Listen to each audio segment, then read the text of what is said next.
Buenas tardes, mi nombre es Adela Citrale José Gómez, soy alumna de la Universidad del Sur, curso el sexto cuatrimestre Grupo A de la licenciatura de Derecho. Hoy les hablaré en particular me llamó mucho la atención sobre el dramático caso de Alvarado, que llevó a la Corte Interamericana de los Derechos Humanos a juzgar por primera vez a México la desaparición forzada. Por primera vez la Corte Interamericana de Derechos Humanos juzga un caso sobre desapariciones forzadas en México en el contexto de la guerra contra el narcotráfico que comienza el expresidente Felipe Calderón en el 2006. La Comisión Interamericana de los Derechos Humanos llevó el caso de Alvarado ante esta instancia judicial al concluir que fue una desaparición forzada por miembros del ejército mexicano. La noche del 29 de diciembre del 2009, el ejército llegó por ellos, se los llevaron a la fuerza sin ninguna explicación y no los han vuelto a ver desde ese entonces, explica María José Alvarado, hermana de una desaparecida y prima de los otros dos. Los hechos ocurrieron en la comunidad Benito Juárez, en el municipio de Buenaventura, en el estado de Chihuahua, en el norte del país. La familia recorrió un largo y arduo camino hasta llegar a la Corte Interamericana de los Derechos Humanos, órgano judicial de la Organización de los Estados Americanos, encargado de los casos en que se acuse a los estados que violan la Convención Americana sobre los Derechos Humanos.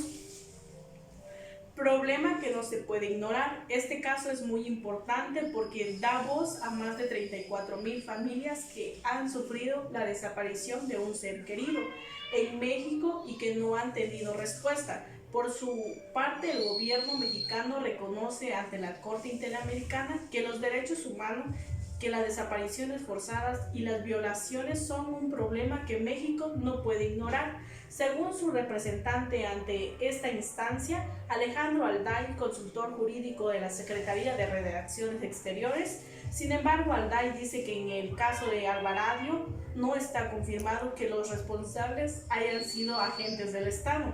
La desaparición ocurrió ante la noche del 29 de diciembre del 2009. Se transportaban en vehículos particulares según la versión de los familiares. La esposa de José Ángel vio todo por la ventana, pero sus hijos no la dejaron salir. Vio que a él lo golpearon y que luego se los llevaron a los dos por la fuerza. Después los militares fueron a la casa de otra prima, Rocío Irene Alvarado, que tenía entonces 18 años y también se la llevaron. 10 años de guerra contra el narcotráfico en México, cuando Villoro habla sobre la esquizofrenia del país y por qué toda bala es una bala perdida. Llegaron a la casa a hacer destrozos y se la llevaron a la joven, se la arrancaron de su madre, de los brazos y no lo dieron ninguna explicación.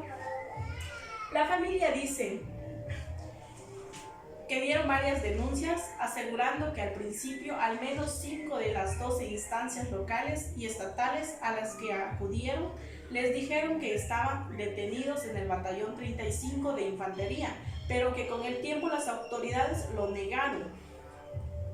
Al momento de su desaparición, José Ángel, que era trabajador de maquila, tenía 2 hijos de 5 y 9 años y su esposa estaba embarazada del tercero. Nixan, que por un problema médico había tenido que dejar su trabajo como secretaria, tenía 3 hijas, unas gemelas de 14 y una de 11 años. Rocío, que era empleada de una pequeña tienda, tenía una hija de 2 años. Sus familiares nunca lo volvieron a ver, pero no han dejado de buscarla. Están contentos que la Corte Interamericana de los Derechos Humanos escuchan sus casos. Hermana de Nixan, María de Jesús Alvarado, quien cuenta que con el camino para llegar hasta allí ha sido un calvario. Comenta que cuando denunciaron al ejército comenzaron a sufrir amenazas. Fue tal el hostigamiento que 37 miembros de 3 familias tuvieron que dejar las casas o cambiarse de ciudad. 11 de ellos pidieron asilo político en Estados Unidos. Cuenta María de Jesús, asegura que la gente vive atemorizada en medio del crimen organizado y los militares que pueden recurrir al abuso de fuerza. La gente no denuncia por el miedo y porque además sabe que los altos índices de impunidad, dice. Al revisar el caso Alvarado, la Corte está claramente diciendo el problema más fuerte de México tiene en este momento son las violaciones a los derechos humanos. En el contexto de la guerra contra el narco, la jurisprudencia obligatoria dice que si llegara a concluir que la desaparición fue por militares y que por el Estado no haya actuado adecuadamente, generaría una jurisprudencia que sería obligatoria para el Estado mexicano, que se vería obligada a revisar sus normas y protocolos de actuación en estos casos. El representante del gobierno de México ante la Corte dice que la investigación sigue abierta. Reconocemos nuestras obligaciones de seguir haciendo todos los esfuerzos posibles para la localización de las 3 personas y brindar las medidas de reparación a sus familiares y nuestros compromisos de seguir investigando. También señala que es un deber del Estado aclarar si los crímenes fueron perpetrados por el ejército, por el crimen organizado. Mientras tanto, la familia Alvarado dice que no parará hasta encontrar a sus desaparecidos.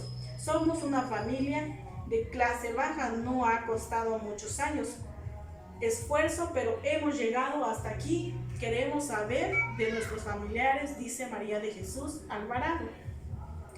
Si se dan cuenta, es que fueron violentados los derechos constitucionales de estas personas. En el artículo 8, los funcionarios y empleados públicos respetarán el ejercicio del derecho de petición siempre que se formulen por escrito de manera pacífica y respetuosa, pero en materia política solo podrán hacer uso de sus derechos los ciudadanos de la República, así como también nos habla del artículo 29 en los casos de invasión, perturbación grave de la paz pública o de cualquier otro que pongan a la sociedad en grave peligro o conflicto. Solamente el presidente de los Estados Unidos mexicanos, con la aprobación del Congreso de la Unión, de la Comisión Permanente, cuando alguien no estuviera reunido, podrá restringirse o suspender en todo el país o en el lugar determinado el ejercicio de los derechos y las garantías que fuesen obstáculo para hacer frente rápida y fácilmente a la situación. Esto es todo. Muchas gracias.